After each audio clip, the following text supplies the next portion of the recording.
And we are live. I want to thank everyone for tuning in to a very special edition of Off the Record on the People's Podcast this afternoon. We have an amazing guest with us this afternoon, one who I'm very humbled and honored would take time out of his busy schedule to come give us some information as well as inspiration, and that is none other than Captain Curtis Muhammad. Assalamu alaikum, sir. Well, Red Captain, so many people messaging me right now, still waiting to ask questions and learn from your life's journey. Uh, from what growing up, you watched us grow up, but for as long as ever since I remember you and saw you, you've been on post and doing security for the Most Honorable Mr. Farrkahan and training men. But how did you first hear the teachings of the Most Honorable Elijah Muhammad?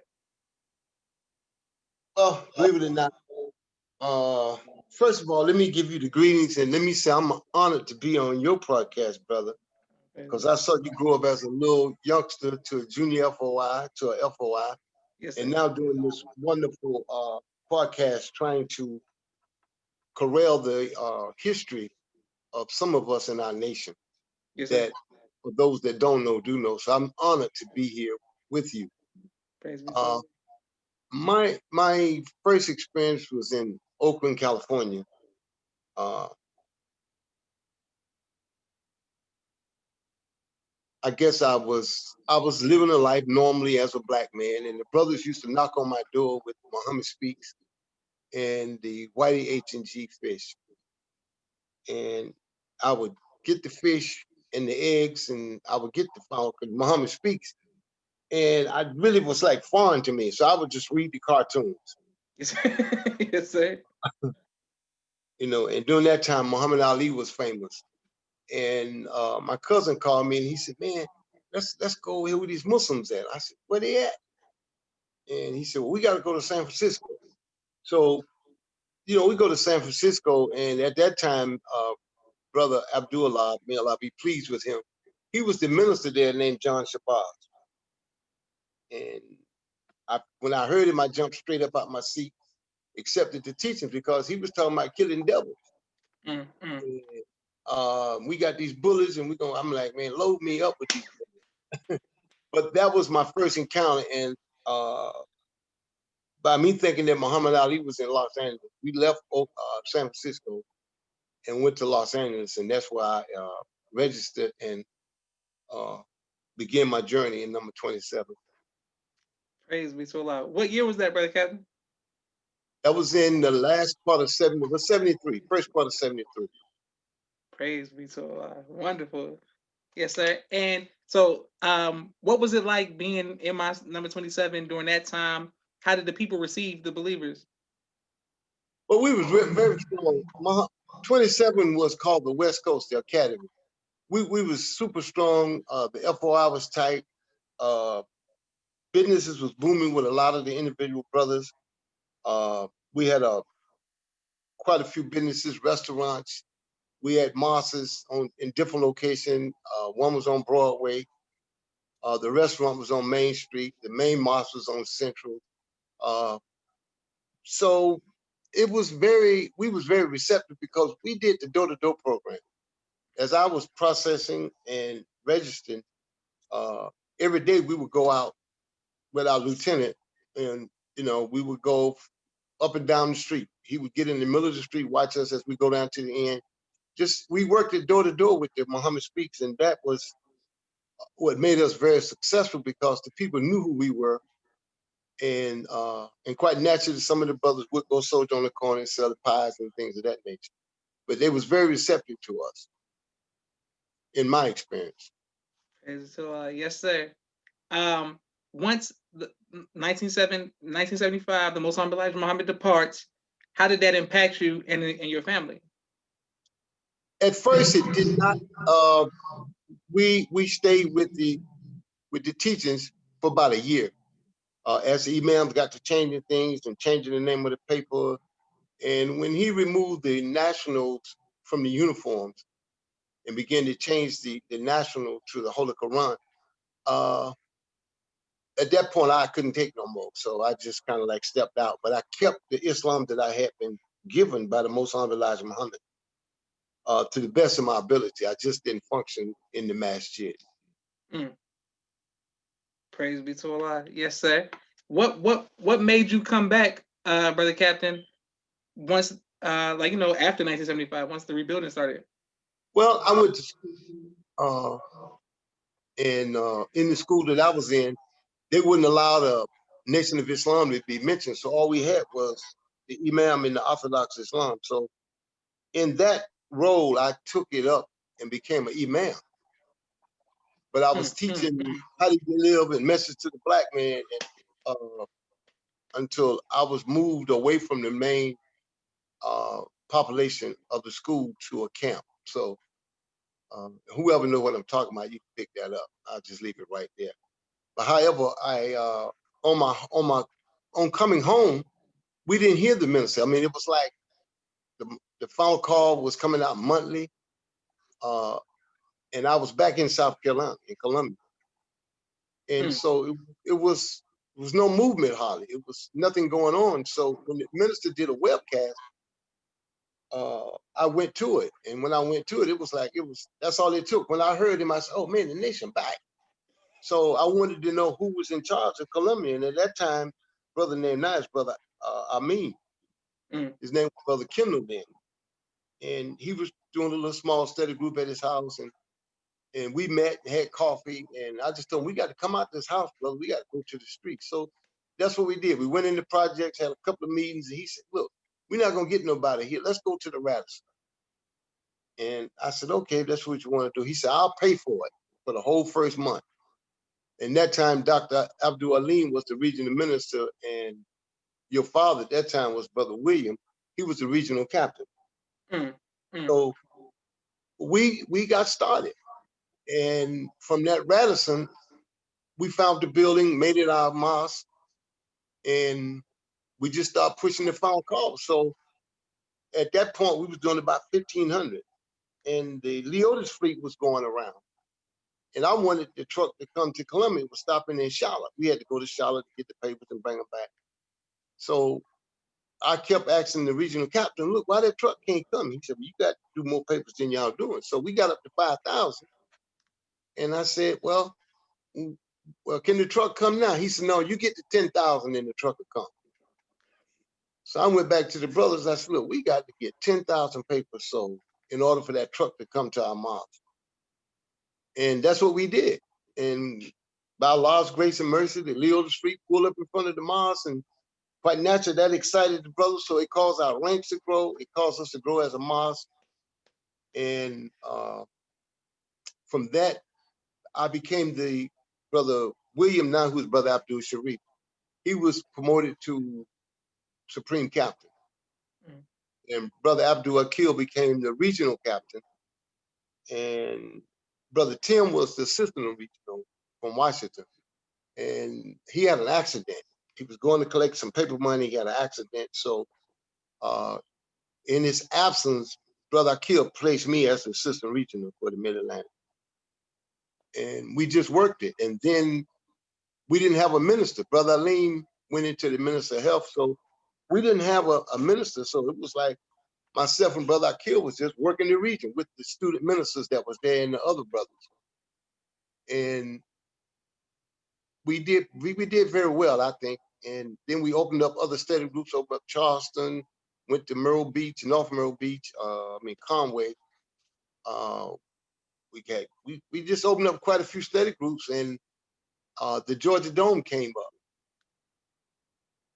And Brother Sharif was there with Brother Abdul Wali Muhammad.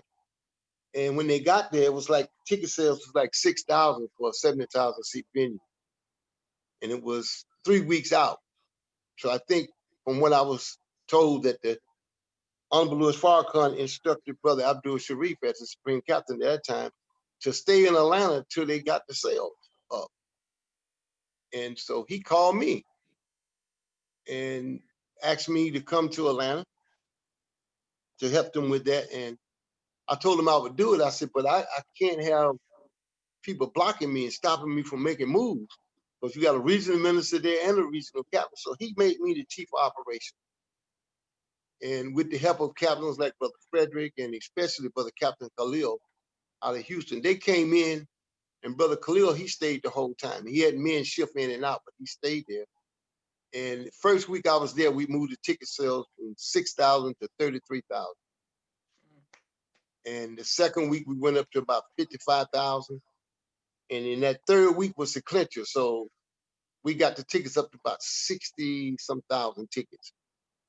And Brother Sharif at that time, he said, well, look, we got about 4,000 seats empty. And it was right at the end of the time for the event to take place. So he said, let's put buses in the projects and give the people a discount. If they got money, if they don't, we're going to let them fill those other seats up.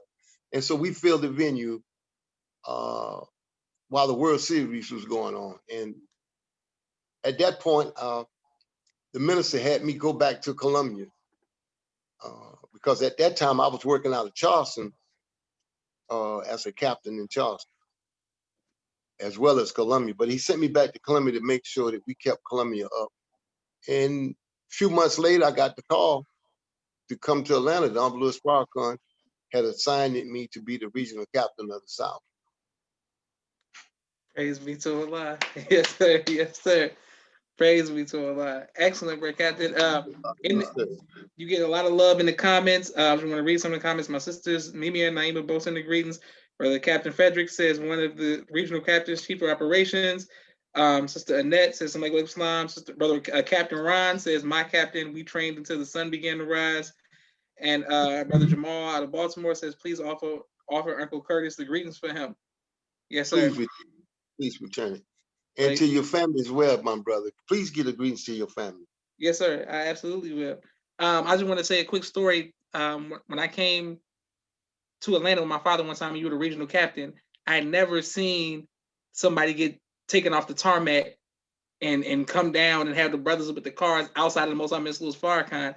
And I came one time with my father. We were visiting. I don't know what the reason was, but we came.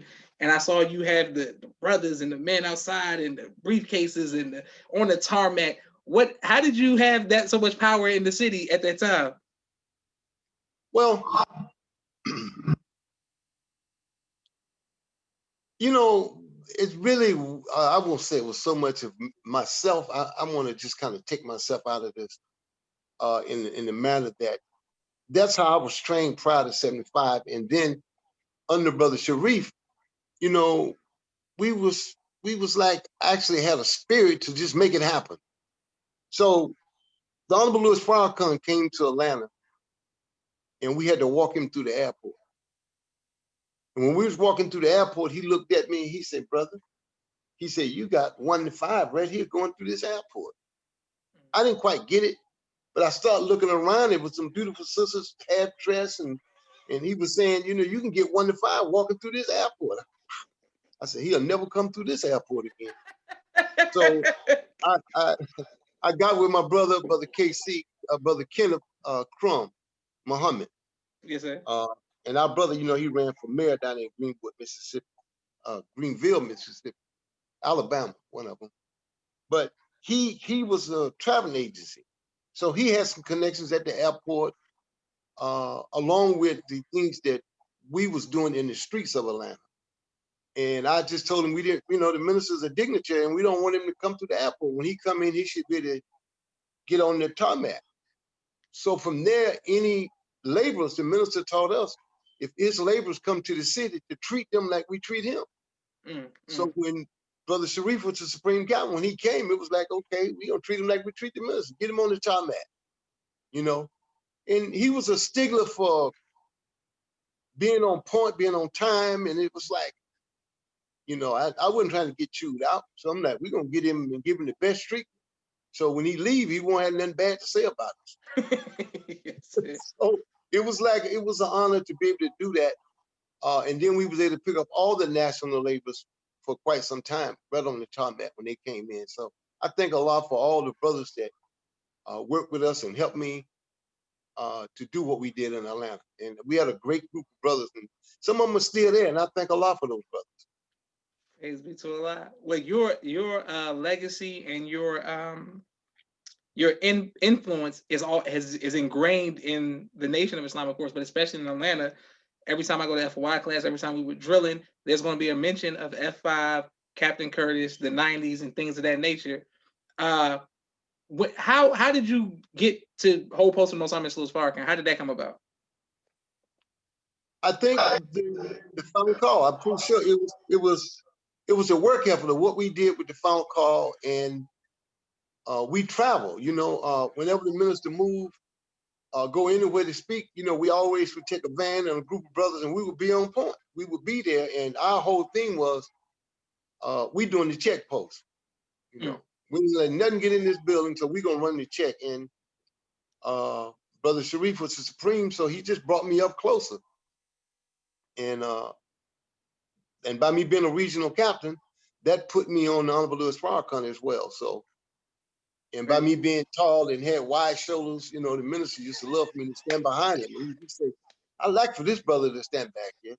And one day he said, "This brother's shoulders so wide, when he's standing behind me, I can't even feel the wind blow."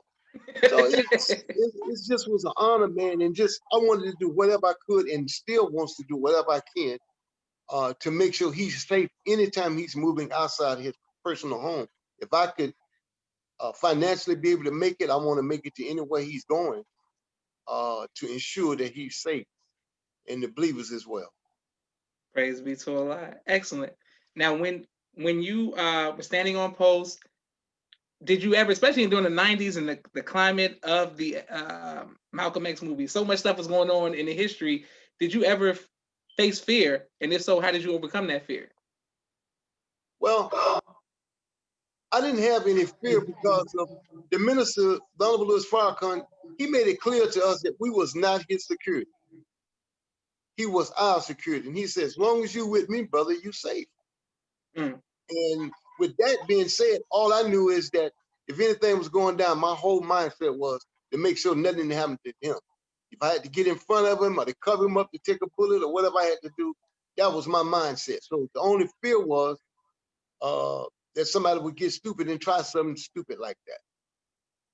Praise be to Allah. That was my fear factor. Yes, sir. There in Atlanta, there were a lot of celebrities and rappers that would talk about the teachings, especially during the time and coming in out of the study groups of Mos 15 and just the influence of hip hop at that time. What was like your favorite interaction with like a celebrity of the world? What was your favorite interaction with them? Well, with the help of the FOI, a lot of the brothers was able to be free. They didn't have to get no job anywhere else. We secured the majority of the rappers, the entertainers. Wasn't too much moving in Atlanta that 15 didn't have a part of taking care of the business. So we were locked down just about everything that took place there, from Prince to Whitney to Too Short, Goody Mob, you name them. And some of them would come to the mosque. I mean, we had a sister, she was the former regional secretary. And where she lived at, the gangbangers started shooting up there. And they called the mosque, and quite naturally, we had a street team and the FOI. Praise be to Allah. So I would send the street team. I said, "You all be over there in the cut just in case something really break out." But we went in the hood and talked to the brothers and let them know that they couldn't create that kind of violence. And we had Muslims living there, and their children need to come out and play. And we needed for the leader to come to the mosque, unless they were going to have some recompulsion. So they did. He come to the mosque and came to the mosque and spoke and made his allegiance not to do that again. So we kind of had Atlanta under our thumb, if you want to say. We had student minister Jamil. He speak everywhere, and he was a great representation for the city and the region for his representing the word of the Honorable Minister Min Farrkahan. And we as the FOI made sure we secured him where he went, and he was our representative. So, and with Brother Minister Abdul Rahman being there, it was like, with that kind of counseling and guiding from Brother Abdul Rahman, we just did what we had to do, and we did it for the Honorable Min Farrkahan. We wanted to take that city as well as the whole southern region, that he could go anywhere and be comfortable and safe, and all the people knew who he was. Praise be to Allah. You're getting a lot of love in the comments, Brother Captain, and thank you all for continuing to watch the People's Podcast. There was one of the drill competitions. I was a junior for a while, and we drilled, and there was a rapper from Atlanta who came up, and he had the hat, and he was swagging. His name was Brother Herman, and everybody just loved him. And then, we lost our brother, but all I heard was how the FOI responded and just wanted to uplift his name, and it was powerful as a young person just hearing the calls like, man, the FOI going to take care of business in Atlanta. Captain Curtis is going to make sure we're straight. What was it about you and your leadership on the military side that had the FOI so strong in the South? Well, I think we shared a lot of love. When I first came to Atlanta, see, I got to mention this brother because when I went to Atlanta, I was staying in the hotels and different places, and his name is Brother Sylvester Muhammad. And he said, well, brother, I got a space that you can stay in, and at his house.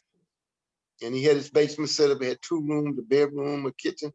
And he gave it to me really could say free almost. The brother was just, him and his family was just magnificent, and they still are great believers. And I want to give a shout out to him because he was a great helper for me in Atlanta. Plus, he knew Atlanta, and regardless to what, brother would just sold and sell his fish sandwich up on Bankhead Highway. And that kind of spirit just drilled down into the brotherhood.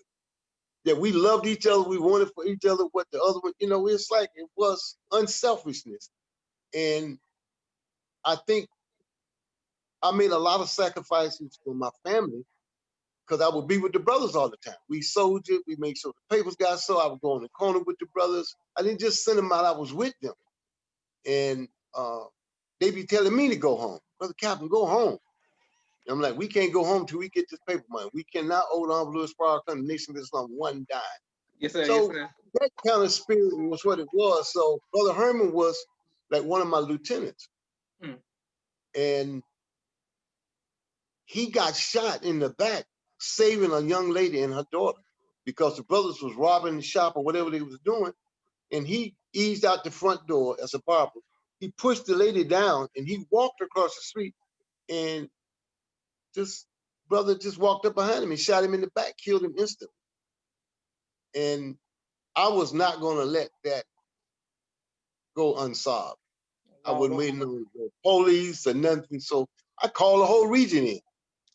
I want every able-bodied FOI in this city, and we not going to stop till we find everything we need. So we was connected because we had a brother inside the prison that could do things inside. So if you went inside, and that's how it was, really, honestly. And so we went to one of the brothers' mother's house in College Park. Matter of fact, the 15B is right down the street from there now. Yes, sir. And we went there, and I had the brothers lined up all the way down on both sides of the street. I said, we went to the guy's mother's house and said, you need to tell your son that he need to come turn himself in because we're not playing. And so that's what happened. So the College Park police came and said, well, we're going to lock you up. So it was almost like that Malcolm X movie. The brothers was lined up on both, about 100 brothers on one side, 100 on the other side. I said, well, you're going to take all us from jail? So Brother John, who's from Greensboro, himself and Brother Terry from Chattanooga, they was with me and a few more captains. And they surrounded the police. Like, oh, you're not taking him.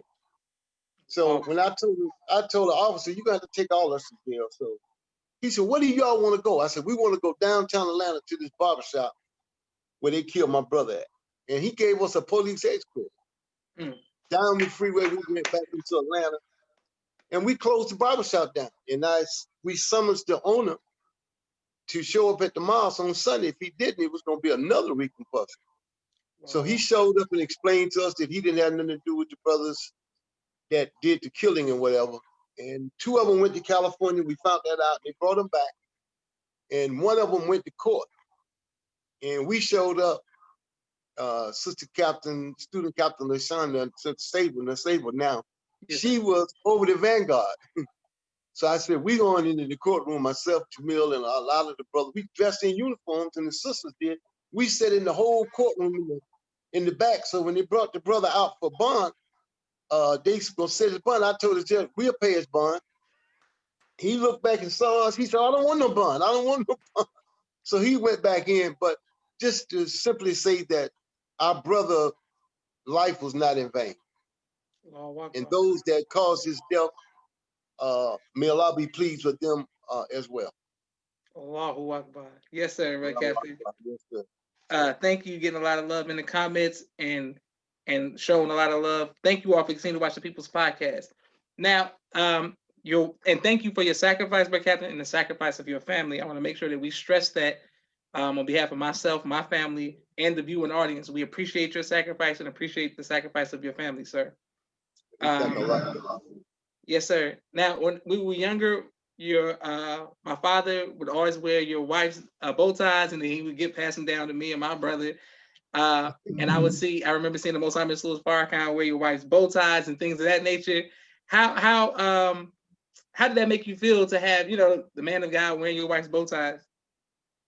Well, it's an honor, dear brother, for the Honorable Louis Farrakhan to lift her tie up and say it was the best made tie that he's seen. And that's the tie he wanted to wear. And it was just an honor that she was making them. So, and she would only make his tie. I couldn't even get the one he was getting, and I couldn't get ties in front of him. It was like, okay, though, you making them for the Honorable Louis Farrakhan, I'm fine. And then due to your father, at that time, the Supreme Captain, Brother Sharif, the minister was traveling, and my wife, she come out to Mid-Atlantic, so Sister Nisa and the sisters in Mid-Atlantic, they was primary cook team on the road. And they brought my wife on as a helper, and pretty soon she was cooking for the Honorable Louis Farrakhan throughout the South. And one day he just told her, he said, sister, he's like, you my daughter. So I just feel so honored and humble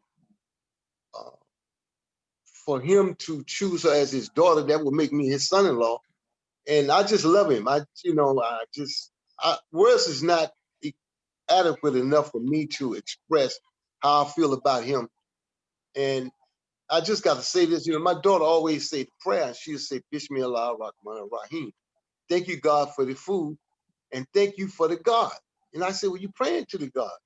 And I didn't get it. So recently she said it, and I said, she's saying she's thanking Allah for the God that's in our midst, which is the Honorable Louis Farrakhan. And that's how I see him. He's a physical human being, true that. But in all honesty, he's more than that man. Excuse me, man. He's more than that man that we're looking at. He's not that.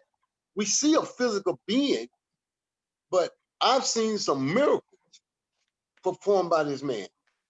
And it's got to be God. It's like, whoa, God is with him in the fullness of anybody that I ever seen in my life, other than the most honorable Elijah Muhammad. I couldn't honor him no more than that. Is that he's a God, not in a vanity type way, because he's so beautiful and so humble. But you push him the wrong way, you see another side. Yes, sir. Yes, sir. But really, if we stop and realize that that's who Allah had placed on the earth at this time, as he intervened in our affairs in the person of the great Mahdi, Master Fard Muhammad, and they raised up, they exalted Christ, the most honorable Elijah Muhammad. He's not just filling in no slot, man. It's like I say, they talk about the Trinity, but them 3 in 1 right there, and the man is the God in our presence. Praise be to Allah. He's the God in our presence. And that's what we need to recognize. And that's the kind of love we need to show him and his family. Excellent. Beautiful. And you're getting a lot of comments, Brother Captain. Brother Captain Wali out of Chicago says that he wants to send you the greetings. And thank you, Brother Captain, for always showing love and watching this. Man, give my big brother Wali. He's another one, man, that I didn't mention, with that final call. See, Atlanta didn't just get the 30,000 papers on his own. That was a driver man in Chicago, and that brother was Abdul Wali Muhammad. He had the FOI at 40,000. Then he had the task force at about 15,000. So it wasn't no catching him. So I just wanted to be close to the number. So that was the driving factor that we was righteous competition, and headquarters was headquarters, and Brother Abdul Wali was the regional captain of that area under Brother Abdul Sharif and Brother Mustafa, who's now the supreme captain. But yes, that was I'm glad Brother called because he really was a key for us moving like we moved. And we used to call him at that time, Big Jack, don't take no stuff. Yes, sir. Yes, sir. Yes, sir. Praise be to Allah. Yes, sir. Now, when I came to Atlanta, all I was hearing is about, F5, the different F teams, people protecting the minister. How did that come about? How did the team come about? And what was your function on the team?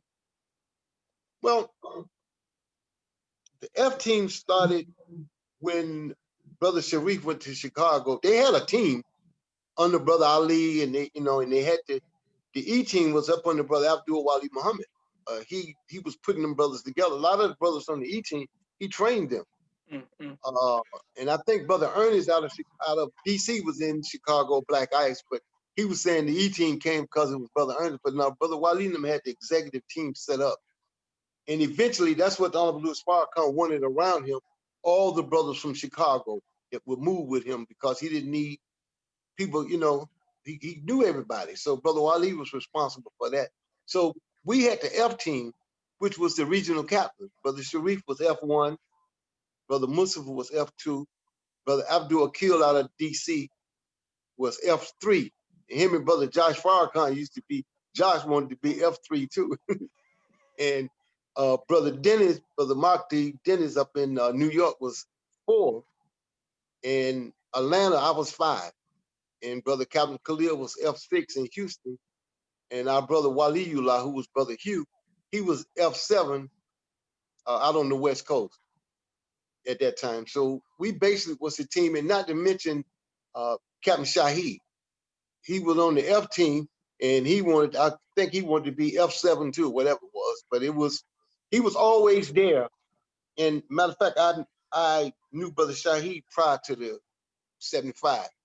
Brother, big tall brother, used to drive up to the mosque on the Rolls Royce. Like, who is that? But it was Shahid. So, but he's always been a lover of the teachings, and he always was on deck wherever he could be at to make sure that Don Louis Farrakhan was secured, as well as his family. Praise be to Allah. Excellent. Thank you all. I have a few more questions for you, Brother Captain. I really want to talk about a death threat situation that took place. But hold on, I want to give a 60-second commercial break, quick commercial break to my sponsors of the People's Podcast. I want to thank my brother Rashad, Street Premier Media Production, 4K camera and drone. They do television and film editing. Thank you very much. My sister Miriam, ABC I Love Me, children's book and coloring book. Thank you very much. It is both of which are on Amazon. Thank you very much, Mimi. My sister Naima, Stay On Point Dance Academy, LLC. She teaches ballet virtually to young girls all across the country. I want to thank Supreme Men's and Boys Urban Wear out of St. Louis, Missouri. They'll keep you fresh, dripping with some of the best fashion. Thank you very much. I'm coming right back to you, Brother Captain. I also want to thank Raising Black Millionaire, Sister Tia Muhammad. She has economic empowerment and development flashcards. Thank you very much. Make sure we reach out and support our sister. Brother Kenneth Muhammad, bow tie maker extraordinaire. He'll ship bow ties to you all across the country. Thank you very much, Brother Kenneth. Brother Todd X McGraw, Supreme Team Insurance Group. If you need some insurance, please reach out. I see a lot of people in the comments. I'm coming to you. Everybody saying something like Brother Captain, F5, holding it down. Big Cap. Thank you very much for showing him love. Brother Chantel X, the X and Express. They specialize in refrigeration, and he hires truck drivers to get paid weekly. Thank you very much, Brother Chantel. Brother Jabbar Muhammad, of course, of the E-Team. Client First Constructions Incorporated, painting, carpeting, flooring, plumbing, etc., in the Chicago area and the Memphis, Tennessee area as well. Thank you very much, Brother Jabbar. Sister Landra El Muhammad, more than Navy beans. Thank you very much. I'm coming right back to you, Brother Captain. Dr. Henry M. Carter, right here in Atlanta, Georgia. King Henry Turkey Legs. And I want to make sure that I give a special shout out to Brother Rashad Muhammad, COVID-19 disinfecting cleaning services in Chicago. My father's book, A Soldier in the Movement of Christ, AbdulSharif.com. And last but not least, my two books, Cleopatra, which is a children's book, and No Father, No Excuse. If you all would like to make a donation to the People's Podcast, it's Cash App the People's Podcast to keep this great content coming. Okay, Brother Captain. Can you hear me, sir? Yes, sir. Yes, sir. Okay, so there was a situation where different. Wait a minute, before you go further, I want to let you know that I'm seeing that you are taking sponsors. Then I'm going to be one of your sponsors because I'm a part owner of a TV network called RAHN.TV, the Real Hip Hop Network. Yes, sir. And that network has been set up for a while, but now we have launched. We're dropping apps. You can go on the Real Hip Hop Network if you have an Apple phone. We're on Amazon, Fire Stick, we're on Roku, and a couple of more stations. But this station is up because of the Honorable Louis Farrakhan, and we pray to Allah that we stay up because he will never ever have to worry about if he wants to speak, that who's not going to let him speak, as he was not allowed to speak on Facebook or YouTube when he did the Criterion. That won't happen again, but not with RHN.TV, the Real Hip Hop Network. So I tell you, if you got a chance, scroll through it, look at it, and for sure, from this point forward, you will be advertising RHN as one of your sponsors. Oh, thank you very much, Brother Captain. That means a lot, sir. Brother Captain David, who's formerly out of Baltimore but not in San Diego, he sends a greetings and says, Brother Captain Curtis, one of the best to ever do it. Thank you, Sister Love, for always showing love. Thank you, Brother Daniel out of Chicago. So many people sending you love, Brother Captain. But I wanted to talk about a specific situation. I believe my father had a death threat when he was a Supreme Captain. And different captains were sending different brothers in from around the country to help protect me and my family. And I remember the brothers from Atlanta coming. So I wanted to thank you on behalf of my family for that, for helping us be safe. What made you, send soldiers and help protect my father and my family when you were the captain, sir? Well, he was the Supreme Captain, and that position, regardless of who's in it, it is the most perfect post set up by the great Mahdi, Master Fard Muhammad, and executed by the most honorable Elijah Muhammad, and now the Honorable Louis Farrakhan. But we came to Chicago, quite as he kept, that was up under the command of the regional captain, Abdul Wali Muhammad. He was the main person that secured the Supreme Captain at that time. And when that went down, he made phone calls. And it wasn't like he was softly speaking to us about it. Well, you didn't have no choice. You don't come, then we're going to visit you after this is over with, because then you must be part of the plot. So the brothers, I just say that the FOI have love for our military in regards to who's in that place, Supreme, Assistant Supreme, whatever you at. The FOI, that's our commander-in-chief as far as the military is concerned. So you can't, and you cannot say you love the Honorable Louis Farrakhan and you don't love the structures that he set up. So we honor that and we respect that. And those that didn't, at that time, we kept a close eye on the agents. And we found a few agents. And you can find them today. The number one program is the Final Call newspaper. It is the number one minister. And when we fall short of moving that engine, that runs the engine, that's the engine for the nation. So during our tenure, we tried to move as many Final Calls as we could, because that means that there's a treasury, a war chest for the Honorable Louis Farrakhan out of his newspaper, that he don't have to ask anybody for anything. And if we push the paper at full throttle, you don't even have to ask for charity. You really don't. I mean, you imagine if we sold 1 million papers a week, phone calls. That means that's $1 million a week going into his treasury or close to it. That's $4 million a month. And when you do that time 12, wow, what a Savior's Day gift. So it's like we got everything we need. We looking for something else, but the phone call will free us. Praise be to It Allah. will free us from looking for a job, wondering if we're going to get fired, looking for a stimulus package. See, the nation teaches us to strive to be independent and to be free. And if you can't do that, you just got to get a job then. That means you still want to be a slave. I don't want to be a slave and never wanted to be one. So if you give me something to eat off of, if this phone call gonna make me eat, we had a brother in Atlanta named Brother Cedric. I gotta give honor to him because he would move 1,000+ papers weekly, and he could just do it like the drop of a dime, man. And he did it with so much grace, and he didn't miss no meetings. So I want to honor that brother in particular for being consistent and being one of the #1 papers, a phone call salesman in Atlanta at that time. And so he had motivated other men to try to reach that goal. So we had a great team of brothers to help us move them 30,000 phone calls. So I thank Allah for all the brothers to help me and myself and Brother Jamil and all the laborers that was in Atlanta at that time. Excellent. Praise be to Allah, and thank them as well. I want to make sure that I address the Junior FOI convention when we came to Atlanta, Brother Captain. The way you hosted us, the way you hosted the whole country, and we wound up going to the farm, and you had the brothers, and y'all had fatigues on. It was just something very impactful for the people, many people who are still around now, to see the military structure, but to see how y'all trained us as children. That was phenomenal. What was it about your leadership that made you have a love for the youth? I knew that one day you all was going to replace us. And I was taught and trained that if you can't train a man to be better than you failed. So when I see brothers coming up and excelling, I smile. I'm happy. Woo, okay. And back then, you all was some hard-headed little brothers, Josh. You remember I took you all to the tree?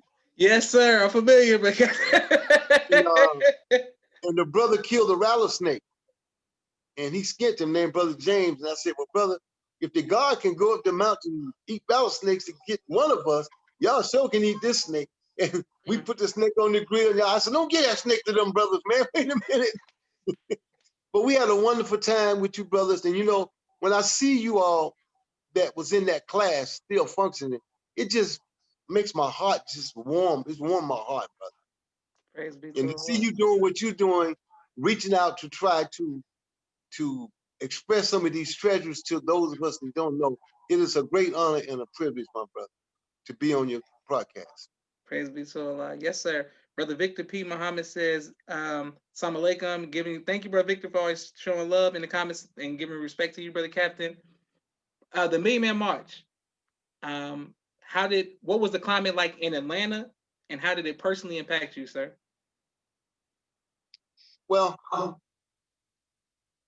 that is so magnificent, marvelous, that event that took place, that I never saw nothing like it in my life. And to be a part of it, traveling around the country with Don Min Farrkahan, as he himself single-handedly got those men to come to Washington, D.C. That's God. Yes, sir. Yes, sir. He talked to people, men in places. I mean, we went everywhere, man. Places I wouldn't even imagine going Des Moines, Iowa. And it's just was so beautiful. And to walk down those steps with Don Min Farrkahan, brother, it took me out in the stratosphere. I could never thank Allah enough for that moment in time to be with his servant coming down them steps and to see a sea of black men all paid their own way, no disturbance, that who could do something like this. And not that 1 million show up, 2.5 million showed up, if not more. Men was all in the trees. I mean, and when they left, you look like was nobody ever there. What a wonderful, that experience, I will be on here forever trying to explain to you the joy and the excitement that it brought to me in my heart to see all them brothers out there.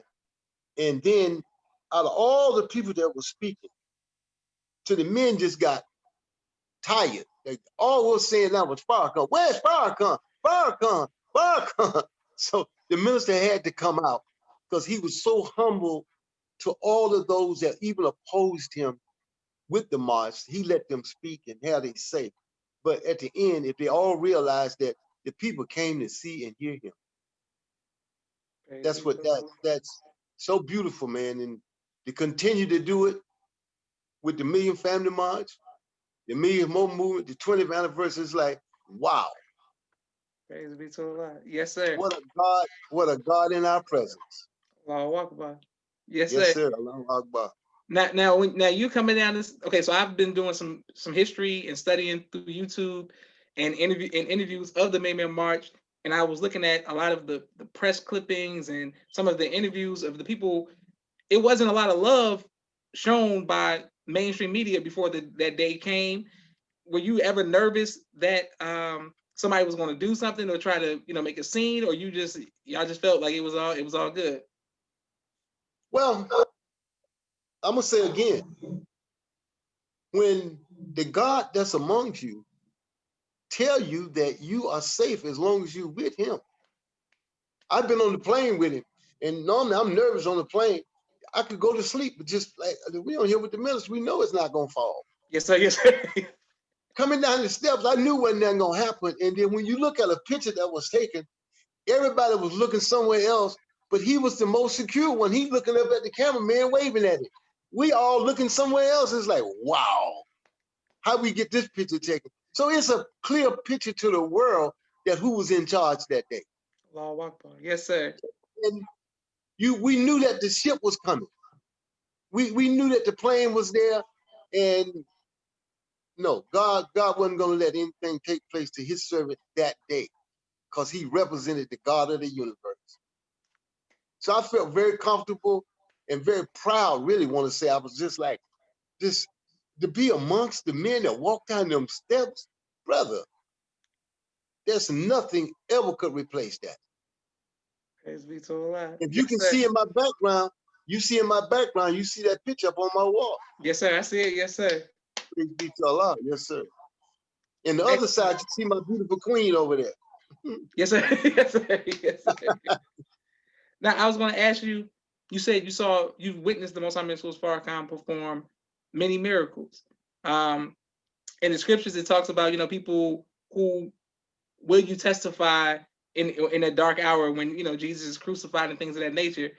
Could you give us one of the miracles so that we can help strengthen our faith? Well, I'm going to say his death. When a man is near his deathbed and he's bleeding internally and don't know what's going on with it, and he gets to the hospital and he gets in the back and the doctor tell him to turn him upside down. And in all that pain, he's saying, whatever Allah got for him, it's like his spirit and his will was, if Allah was going to take him at that time, take him. But whatever Allah wills was his will. But Allah will was for him to live. So for him to come out of that situation and to sit down and have a private conversation with him about my very same situation with prostate cancer, those are life-giving moments, because I was at death's door, but his guidance and counsel to me, I'm still here today. So that's the biggest miracle I could tell you that I seen that was real. Praise be to Allah. I didn't know about the prostate cancer, brother Captain. May Allah continue to strengthen and heal you, sir. Yes, sir. Yes, sir. Well, brother, we 10 years out, so we thanking Allah. Praise be to Allah. Beautiful, beautiful. And Brother Captain David was speaking of the will, the plane, saying he saw it at the May Man March. Praise be to Allah. Now, Brother Yes, sir. Captain, whenever you would see me in the drill team, you would always give us some amazing advice about, trying to find a wife, fatherhood, and just manhood in general. What advice would you give to future husbands? Ooh.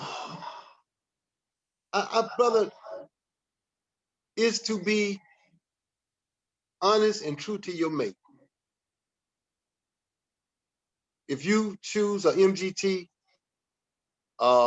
which is and a GCC, which is the best on the planet, to mistreat them, you mistreated yourself.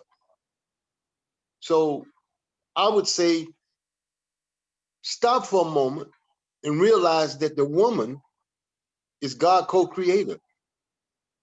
And he gave us the best part of himself in the woman that is in the MGC, GCC class. So the best thing you could do with that is just bow down and honor and respect that woman that's in that class to the fullness, and you'll find yourself being more successful. Praise be to Allah. Excellent. Brother Captain, what do you do for fun? Do for what? For fun. That's a good question. Just try to make people laugh and be happy, and and I'm most happy talking about the teachings. What we can do to better. That's fun for me to let's open up some kind of business and keep it going. Don't just open it to be opening it. Make it stay open when you're coming at it with the right idea. So fun is economic development for a Black nation in the nation of Islam. That's fun for me. Praise be to Allah. What type of music do you listen to, Brother Captain? Oh, brother, all genius. When you go on the Real Hip Hop Network, you can see we listen to all types of music. Little R&B, little rap. You know what I'm saying? But in the if you're in the downtime and the quiet time, the best music is to listen to the Uncle Min Farrkahan play his violin. It's just so soothing, and it takes you to another mindset. But if you just want to have a little bit of fun and laugh and jump around a little bit, a little hip hop won't hurt you. Yes, sir. Yes, sir. Little R&B, a little love song. Every once in a while. I don't sing that well, but I like the little Kim or somebody that you can put on and try to serenade your wife every once in a while. So yes, sir. Yes, sir. Excellent, excellent. And speaking of singers, Brother Captain, Brother Jamal asked about. He said, "Could you speak about your relationship or your friendship with Marvin Gaye?" Ooh. Brother, I was lost then. I was lost. Matter of fact, I was with him when he did his last concert in Colombia. Myself and Brother Rasheen. He was a good brother, man, and like I said, in that entertainment world at that time, we was in a whole nother world.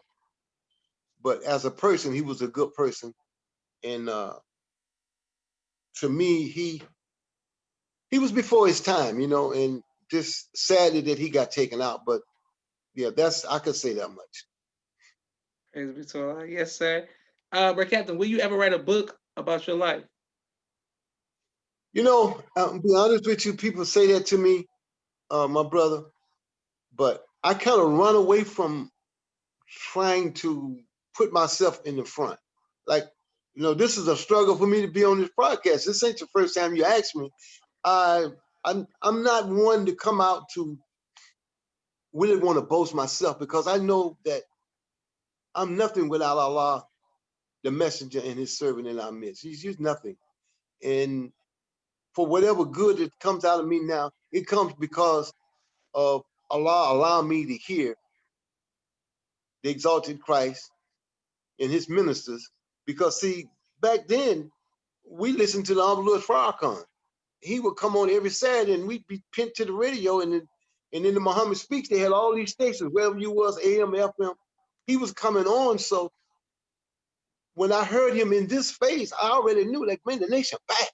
Because I heard that same man, more mature, but still with that fire, and even today, just hearing him the other day, or hearing him today, just how humble and beautiful he is for the fellow Muslims that helped the Most Honorable Elijah Muhammad and himself as we redo this nation, man. It's just so humble. So I know that nothing comes without him being at the spearhead of it. Even right now, the Honorable Min Farrkahan love us so much, brother. He is actually making new earth. Call it the smart worm earth. And it's so beautiful and black. You be like, whoa.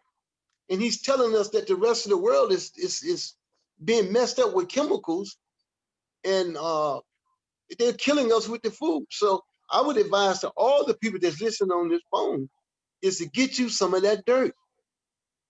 Anything that he offers to us, soon as he say he got it, he don't have it no more. We should all jump on it, but it don't make no difference how much, whatever you already got.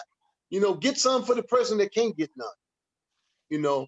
Yes, sir. But that dirt is so rich, brother, and so magnificent that I just say to us as leadership, we got to push everything that he's putting in front of us to the believers that we all may live.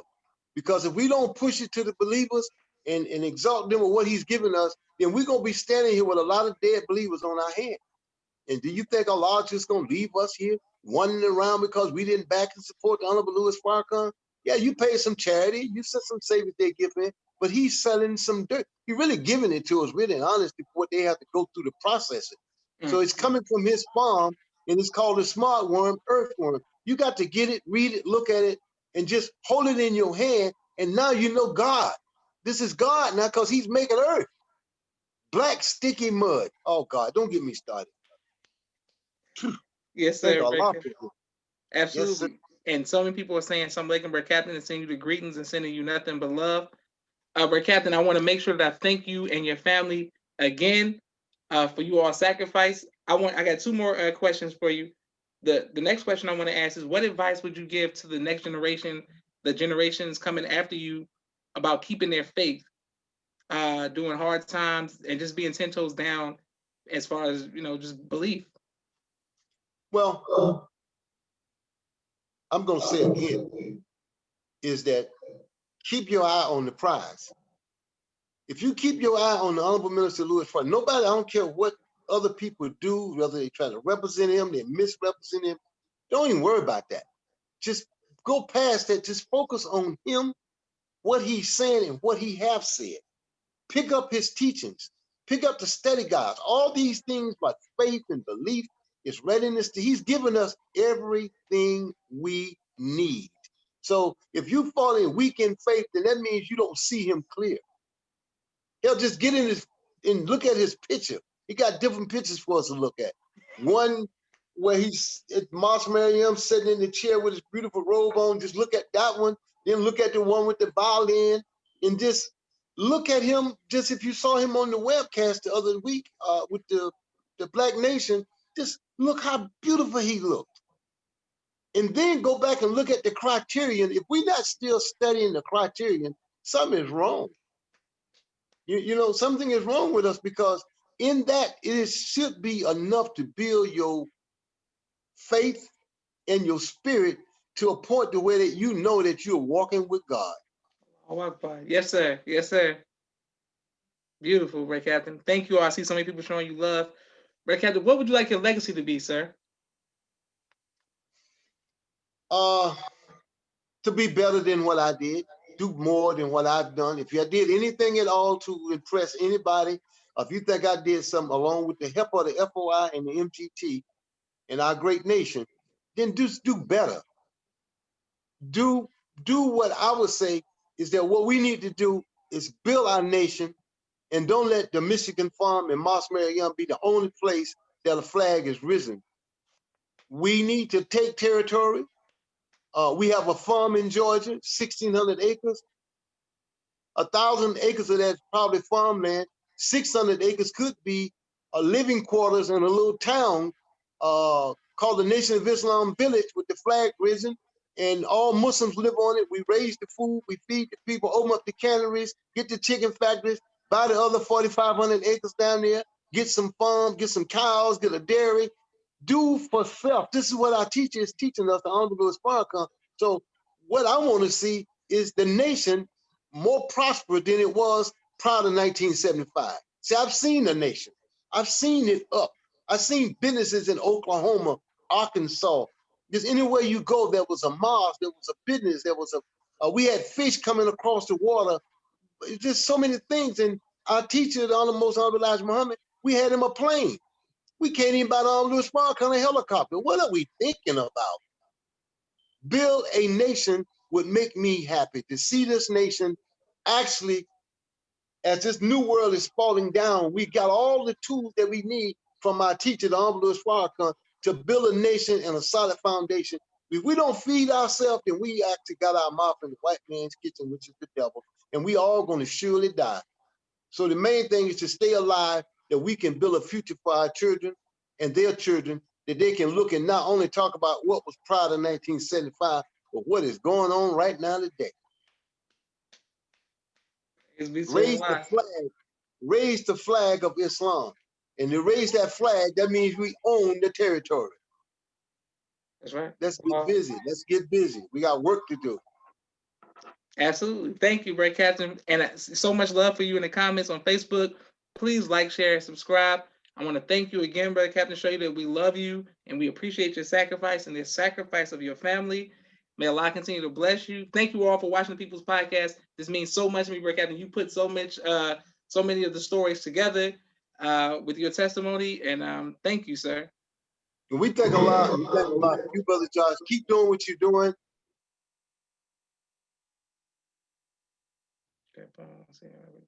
Thank you. Brother Captain's phone is on. You're on mute, Brother Captain. So I hope you heard that. I pray that all the believers heard me, that for all your love that you sent me, I sent it back. And I send the greetings of Assalamu alaikum. And I say, let's stay strong, let's stay united. Praise be to Allah. Love you, Josh. Love you more, Brother Captain. Assalamu alaikum, sir.